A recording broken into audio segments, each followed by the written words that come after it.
Hola a todos, ¿qué tal? Esperando que estén muy bien. Vamos a ver en este video infecciones del sistema nervioso central. Primero vamos a hacer un recuento anatómico para después pasar a hablar de las más frecuentes. Entonces, cuando una colección infecciosa se localiza por encima de la dura madre, esto se conoce como el absceso epidural. Cuando se localiza por debajo de la dura madre se le llama empiema subdural, epi arriba, sub debajo. Esto es bastante lógico. Y en cambio, cuando tenemos una infección de las llamadas meninges blandas, o sea, entre aracnoides y pía madre, donde está el espacio subaracnoideo, donde está el líquido cefalorraquídeo, esto es lo que vamos a entender como meningitis. Estas son las famosas meningitis. La más frecuente y la potencialmente más grave va a ser la meningitis bacteriana y es la que más vamos a estudiar en este video. También hay otras meningitis, por supuesto, como meningitis viral, la meningitis por parásitos, principalmente por amebas de vida libre, hay la que es por hongos, la que es por radioterapia, la que es por agentes tóxicos. Bueno, no nos vamos a perder en esas, vamos a hablar principalmente de la bacteriana. Después tenemos las infecciones que se localizan en el parénquima, en el tejido nervioso. Y estas son, cuando son de etiología viral, se utiliza el término encefalitis. Las encefalitis en general pueden ser por bastantes virus, pero la más importante, la más grave, la que más vamos a estudiar acá, es la encefalitis herpética. Así que esa también pónganla en la lista, que la vamos a comentar más adelante. Y cuando no son por virus y son diseminadas sin cápsula, se les llama cerebritis, sea por bacterias, por parásitos o por hongos. Y cuando son localizadas en una cápsula, están encapsuladas, se les llama absceso cerebral. Esto también es muy frecuente, también lo vamos a conversar más a fondo. Y finalmente, otro componente que se puede infectar es el sistema de drenaje venoso, o sea, los senos venosos y también las grandes venas del cerebro, y esto se llama tromboflebitis infecciosa, que es un cuadro que no solamente es infeccioso, sino también acontece con la formación de trombos. Igual, vamos a hablar principalmente de estas tres mencionadas y ya quedará para otros videos o para su propia lectura el estudio más a fondo de las otras que son menos frecuentes. Vamos a empezar con la meningitis bacteriana, que como ya les dije, es una infección que compromete espacio subaracnoideo. El mecanismo de esta infección empieza en la faringe, la persona tiene el agente, bueno, también hay otros mecanismos, pero el más frecuente es que una persona tiene el agente infeccioso en la faringe, este se trasloca al torrente sanguíneo, por torrente sanguíneo llega a los plexos coroideos, que son los que producen el líquido cefalorraquídeo, y es por esta razón que puede llegar a este espacio, al espacio subaracnoideo. Es importante saber que si esta infección está localizada aquí, tiene un acceso muy fácil al parenquima cerebral, o sea, las meningitis bacterianas, si las dejas a su libre evolución, pueden llegar a ocasionar daño en el tejido nervioso irreparable, irreversible, secuelas permanentes. Así que es una enfermedad que se tiene que tratar con la mayor rapidez posible. Esta es de las enfermedades donde se puede empezar los antibióticos sin tener la confirmación de laboratorio. Importante este detalle.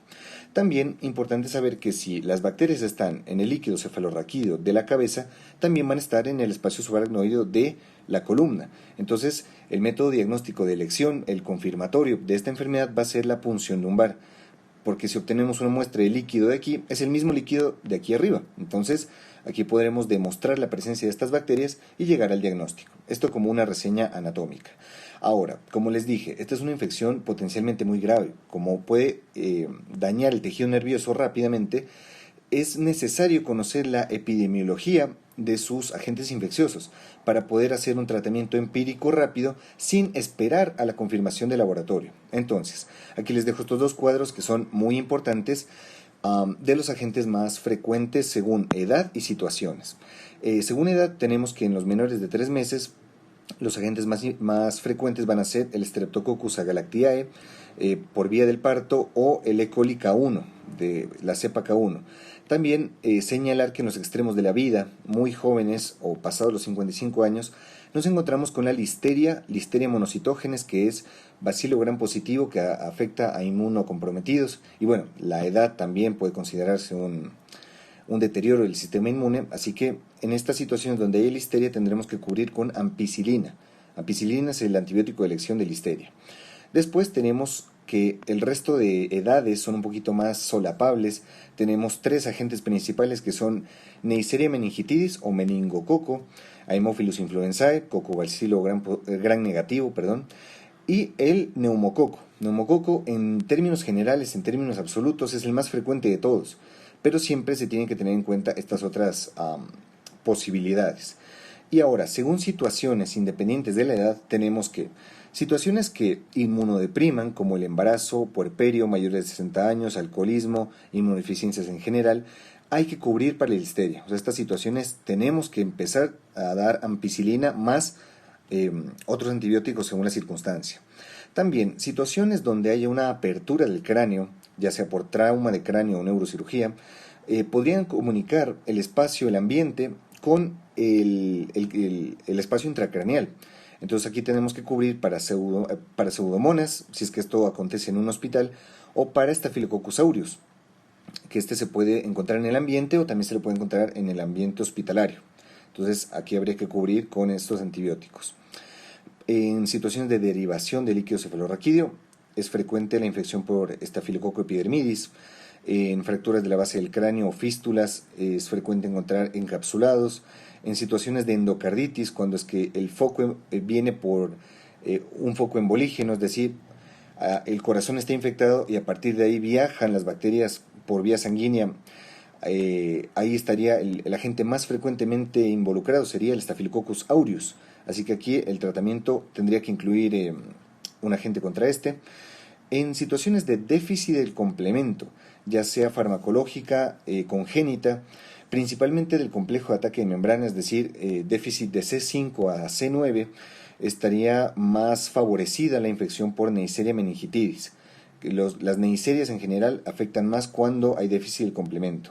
Y en el paciente VIH pues tendríamos que cubrir algunos agentes más atípicos como son criptococosis o la tuberculosis. Así que estas tablas ténganlas muy en cuenta porque las van a utilizar en la vida.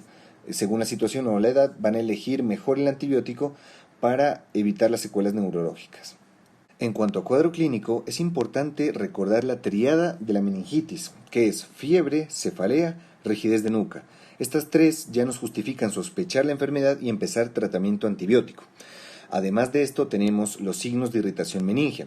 Como el paciente tiene las meninges inflamadas, no va a soportar los cambios de presión a nivel de la columna y nosotros nos valemos de esto para sospechar y hacer estos signos en la exploración física, que son, bueno, la rigidez de nuca. Si nosotros doblamos hacia adelante la cabeza del paciente, cambiamos un poquito la presión ejercida sobre la columna, sobre la meninge que está inflamada, y esto ocasiona que el paciente quiera moverse en tronco o mueva sus extremidades. Los signos que tenemos aquí son los típicos signos de la meningitis, que son el signo de Kernig, aquí está mal escrito, pero me gustó el gráfico, que son, si nosotros elevamos al paciente una de las piernas en 90 grados y luego queremos extender la pierna, el paciente no va a poder hacer este movimiento, va a hacer una flexión refleja de la rodilla porque la presión ejercida sobre la columna no se lo permite por el dolor. Y el signo de Brudzinski es en cambio que nosotros elevemos la cabeza del paciente y el paciente, buscando aliviar esta tensión ejercida sobre su columna, va a flexionar ambos miembros inferiores para aliviar el dolor que le acontece. Entonces ese es el signo de Brudzinski. Estos dos son típicos de la meningitis. Meningitis en general, no solo bacteriana.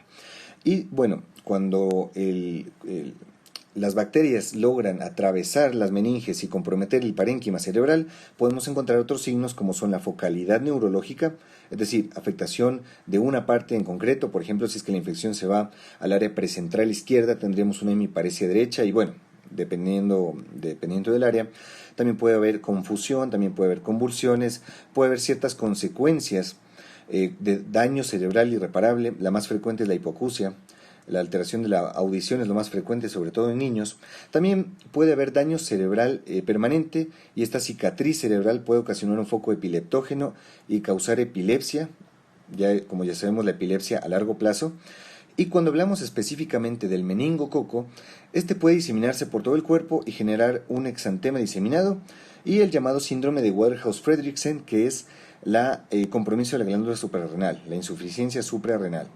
También a tener en cuenta en el cuadro clínico que los pacientes inmunodeprimidos y ancianos pueden dar una meningitis sin fiebre y sin signos meningios. Esto es importante, requeriría de un alto nivel de sospecha, pero hay que tenerlo en cuenta para el diagnóstico y para el tratamiento. En cuanto al diagnóstico, como dijimos, se confirma con la punción lumbar, demostrar en el líquido cefalorraquídeo la presencia de bacterias, pero para el beneficio del paciente tenemos que seguir un orden un poquito más lógico. Primero se empiezan los antibióticos, esto no se te puede pasar. Con esto empezamos a detener la progresión de la infección y del posible daño del tejido nervioso. Esto es lo más importante. Después, no podemos hacer la punción lumbar en todos los pacientes, porque algunos de ellos tendrán aumentada la presión intracraneal. Si es que está aumentada, esta punción lumbar podría ocasionar una rápida descompresión de los compartimentos y ocasionaría una herniación cerebral, o sea, sería peor para el paciente. Así que para eso tenemos que descartar que haya un aumento de la presión. Para esto vamos a utilizar dos técnicas. Primero, el fondo de ojo. Vamos a observar el fondo de ojo y descartar de que haya un compromiso de la papila. Entonces un fondo de ojo, esta es la mácula, esta es la papila. Esta es la papila, recordemos que es la emergencia del nervio óptico. Y esta es un fondo de ojo normal. El fondo de ojo normal tiene una papila dibujada con esfero, con bordes bien definidos como los vemos aquí. En cambio, un edema de papila se vería así, bordes borrados. Y bueno, hay varios tipos de papiledema, no me voy a meter en eso, pero si encontramos algo como esto, es un signo de aumento de la presión intracraneal, entonces no podríamos hacer la punción lumbar en este caso. Y ahora, en situaciones de fondo de ojo normal, o alguna otra evidencia de que pueda haber aumento de la presión, tenemos que utilizar tomografía de cráneo.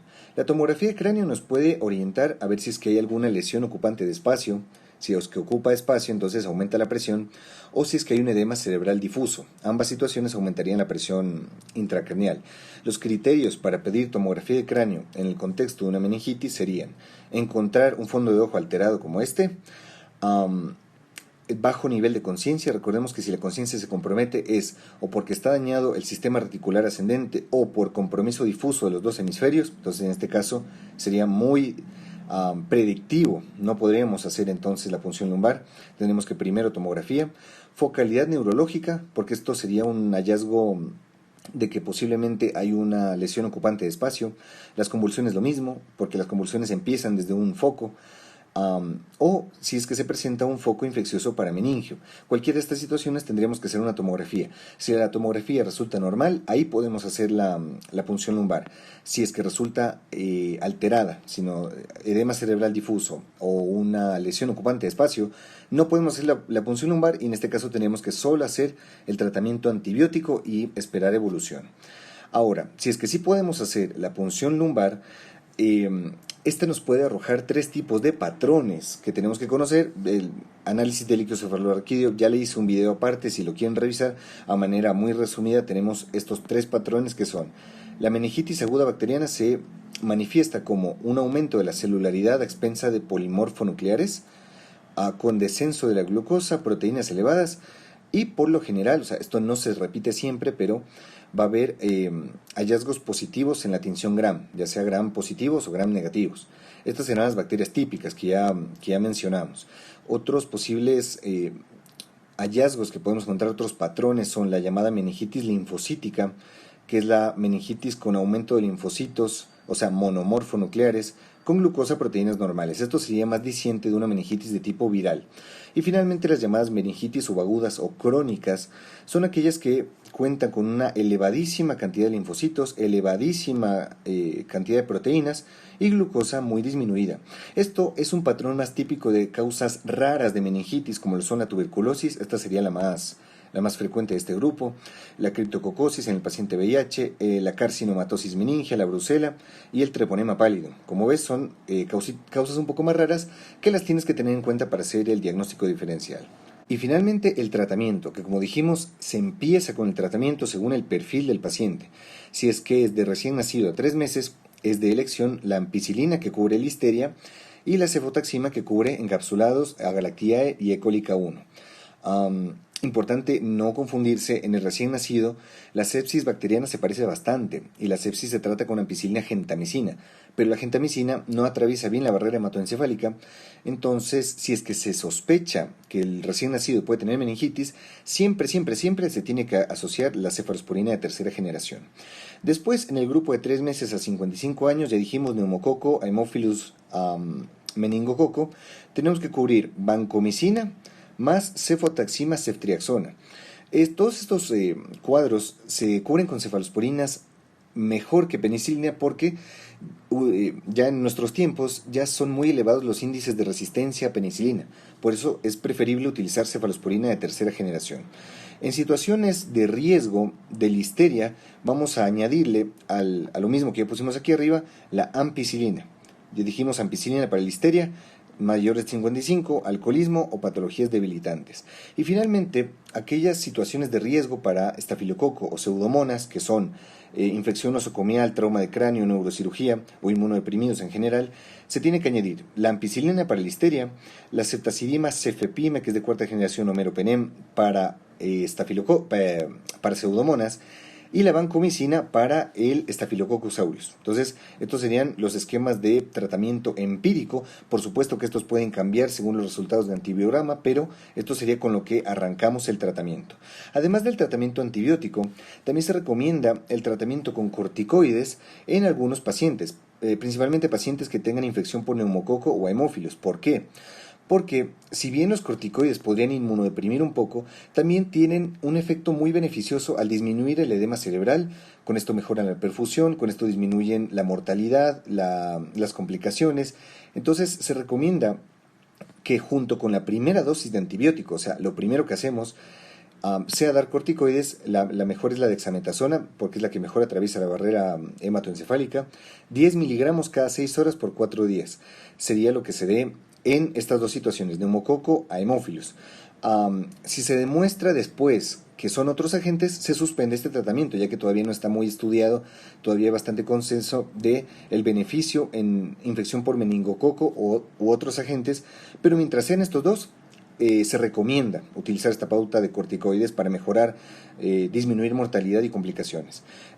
Ahora, contraindicaciones de tratamiento con dexametasona sería inmunodeprimidos. Obviamente no vamos a dar un inmunosupresor en un inmunodeprimido, ni tampoco en las meningitis postraumáticas o posquirúrgicas, porque estas aumentaría el riesgo de compromiso de otros agentes, como ya dijimos, pseudomonas o Staphylococcus aureus.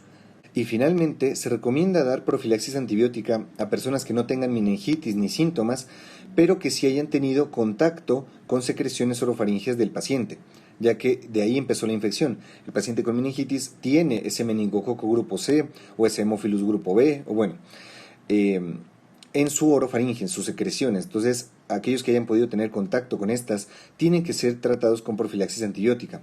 Me refiero a compañeros de dormitorio, familiares, compañeros de colegio, de guardería, porque ya sabes, los niños todo el tiempo están tocando las babas, con eso cogen los juguetes que otros niños también cogen. Entonces, si a un niño de la clase le dio meningitis bacteriana, todos los niños de esa clase se tienen que tratar con profilaxis antibiótica.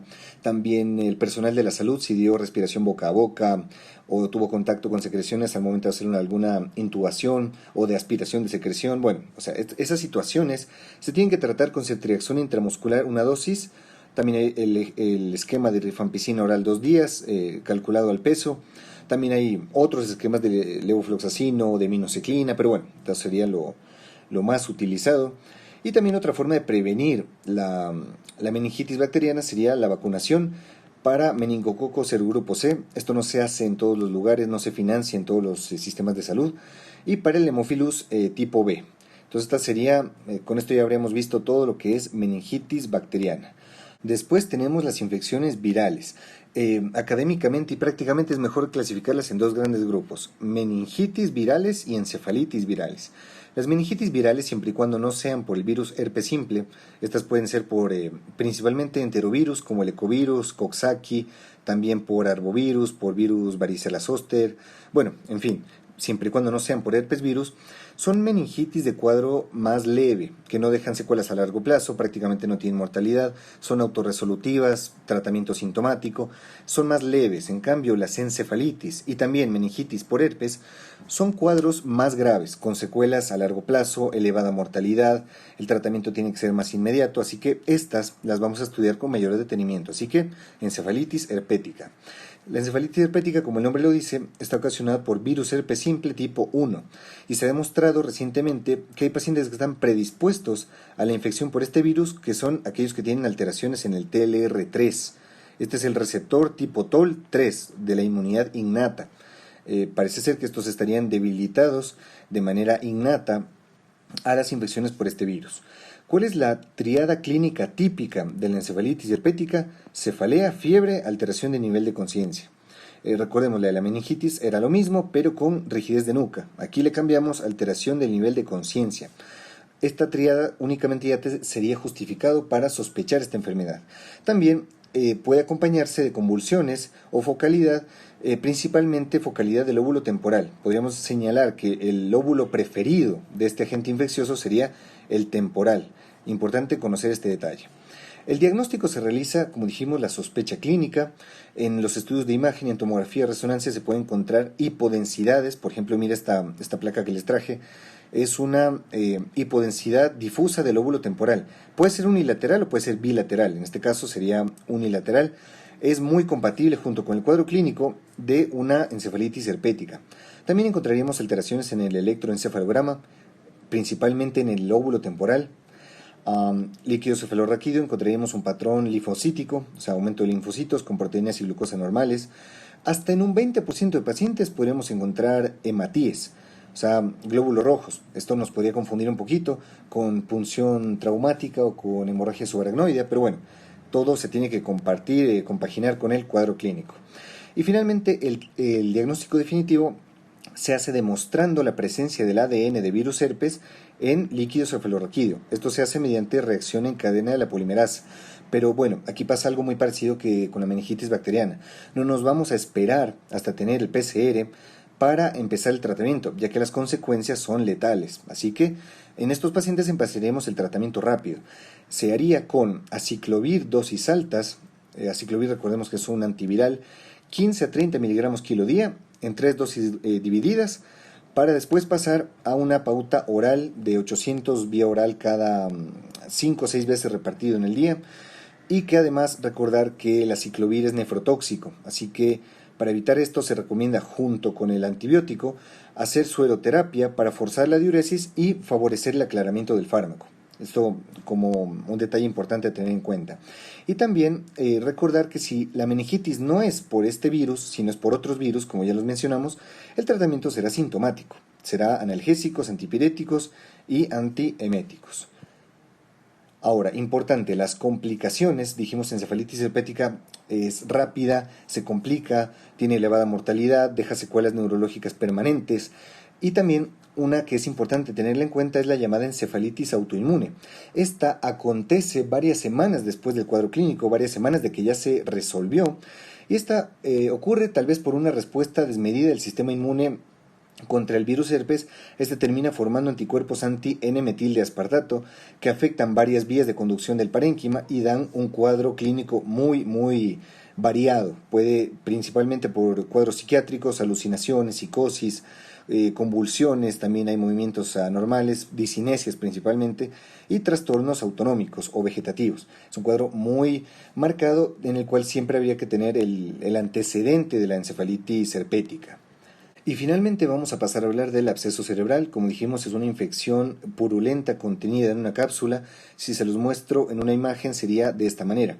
Sería una infección piógena con una cápsula y alrededor hay un edema cerebral. Este sería el típico patrón. Este es un corte coronal, este es un corte sagital, donde podemos ver cómo es el patrón típico de un absceso. Entonces, entendiendo esto, podemos saber que, bueno, el absceso cerebral tiene 3 mecanismos para que el agente infeccioso se localice ahí. Primero, por contigüidad anatómica, es decir, que haya una infección intracraneal principalmente de origen otorrino, es decir, sinusitis, otitis medias, mastoiditis, que terminen pasando al tejido cerebral. Este es un mecanismo. El otro mecanismo es la embolia séptica, es decir, que haya un foco embolígeno, principalmente endocarditis o infecciones pulmonares, de donde las bacterias pasen por torrente sanguíneo al tejido cerebral. Y finalmente, la inoculación directa, que es cuando la bacteria ingrese directamente a través del cráneo en traumas de cráneo, en neurocirugías.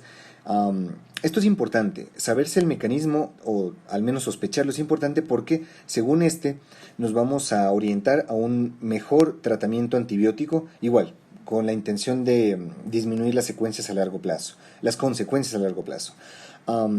los agentes que podemos encontrarnos son estos de aquí. Cuando es por contigüidad, esperaríamos Streptococcus anaerobios. Cuando es por embolia séptica, encontraríamos principalmente estafilococos. Y cuando es por inoculación directa, por estafilococos y pseudomonas. Entonces, para tenerlo un poquito en cuenta. La clínica es cefalea, focalidad o convulsiones, y esto tiene mucho sentido, ya que si son lesiones circunscritas van a dar focalidad neurológica, también pueden dar convulsiones porque actuarían como foco epileptógeno, y también van a dar signos de hipertensión intracraneal, ya que se tratan de lesiones ocupantes de espacio. Así que de esta manera aumentarían la presión intracraneal. Ahora, un dato muy curioso que hay que tener en cuenta es que la fiebre solo ocurre en 1/3 de los casos. Esto es importante porque en otras localizaciones del cuerpo, el absceso perianal, pulmonar, absceso intraabdominal, suelen dar fiebre y dan fiebre alta, pero en este caso es un absceso que no siempre va a dar fiebre y entonces no te puedes guiar solamente de eso para tu sospecha. Otra cosa es que no suele dar signos de irritación meningia. Tal vez sí los da si es que la cápsula se abre y el contenido purulento se disemina hacia el espacio subaracnoideo. En ese caso sí se podría, pero en líneas generales suele ser una infección contenida. Esto importante a tenerlo en cuenta. En cuanto al diagnóstico, debemos saber que es la sospecha clínica más la prueba de imagen y después vendrá la confirmación microbiológica. Entonces, ante el cuadro clínico tenemos que pedir una prueba de imagen, por lo general puede ser tomografía o resonancia. Aquí les traje 2 resonancias, donde encontramos un patrón radiológico muy típico, que es una lesión hipointensa rodeada de un halo, un anillo hiperintenso, y un edema circundante hipointenso. Esta sería la imagen típica. Aquí está en coronal, aquí está en sagital, pero ojo, esto no es patognomónico del absceso. Este contraste en anillo se lo encuentra también en las metástasis, se lo encuentra también en la toxoplasmosis, en la nocardiosis, en el linfoma cerebral primario, en la tuberculosis, en la criptococosis. Es decir, hay muchas cosas que pueden dar este contraste en anillo. Así que va a depender bastante del cuadro clínico y después de la confirmación microbiológica. Entonces, esta sería la imagen típica. Aquí tenemos igual un dato interesante, y es que este cuadro, este patrón que ya les mencioné, es como se lo vería en T1. Pero en T2, que recordemos que en T2 es la forma de resonancia donde nos pone el líquido de color blanco, encontraríamos que el centro es hiper, el halo es hipo y el edema es hiper. Entonces sería al revés del T1, pero para que lo tengas en cuenta sería esencialmente lo mismo. De hecho, este es el mismo absceso, pero en secuencias diferentes. Y otra salvedad importante a tener en cuenta es que por lo general el absceso suele ser único, suele ser una sola infección localizada, pero si encontramos varios abscesos en una misma placa, esto nos tiene que poner sobre la pista de una posible embolia, o sea que el origen viene de una endocarditis infecciosa o de una neumonía o algún foco que está transmitiendo estas bacterias hacia el cerebro por vía sanguínea. Entonces, este sería un ejemplo. Aquí tenemos 2 abscesos que nos darían sobre la pista de un paciente con posible embolia séptica. Y finalmente, el tratamiento va a depender del mecanismo de infección. Si es que es por contigüidad anatómica, se va a preferir una cefalosporina de tercera más un anaerobicida. El de elección va a ser el metronidazol porque es el que mejor atraviesa la barrera hematoencefálica. Si es que el mecanismo fue por inoculación directa, es decir, traumatismo o cirugía, hay que cubrir pseudomonas y Staphylococcus aureus. Entonces, vamos a preferir cefepime o meropenem para pseudomonas.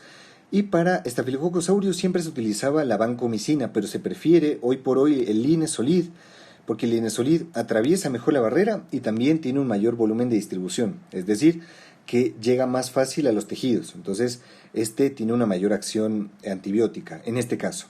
Y finalmente, en la embolia séptica se prefiere, igual, esto no lo sabemos de buenas a primeras al momento del diagnóstico, así que se empieza con un esquema empírico y se añade cloxacilina si se comprueba que se trataba de una endocarditis por Staphylococcus aureus, que este sería el de elección. También en la mayoría de los pacientes se realiza un drenaje quirúrgico para disminuir la carga bacteriana y favorecer la acción antibiótica. Y en algunos pacientes, dependiendo del riesgo de herniación, se puede añadir la pauta de dexametasona para disminuir el edema cerebral. Así que bueno, con esto hemos concluido el tema. Por supuesto que estoy dejando por fuera muchas otras infecciones, estoy dejando por fuera la rabia, el botulismo, enfermedad de vacas locas, pero Mi propósito en este video era cubrir lo más frecuente, lo más importante, lo más grave, para que lo tengan en cuenta para su práctica. Les agradezco mucho por su atención, espero que les haya servido este video. Les invito a que se suscriban para ver más videos de medicina en este canal. Cuento actualmente con más de 200 videos, así que hay bastante contenido para aprender. Espero que les sirva, me encanta hacer esto. Les mando un abrazo enorme, les invito a que se suscriban que me sigan en Instagram, Juanse Rodríguez MD. Todo el tiempo estoy subiendo contenido médico, humor médico también, noticias, preguntas, a veces para repasar la materia. Espero que les haya servido. Me enfoqué, este es un tema que me gusta mucho, me enfoqué bastante en volverlo bastante práctico. Si tienen cualquier duda, comentario, sugerencia, por favor escríbemela aquí al Instagram. Y esto sería todo. Les deseo lo mejor, que les vaya muy bien en sus estudios.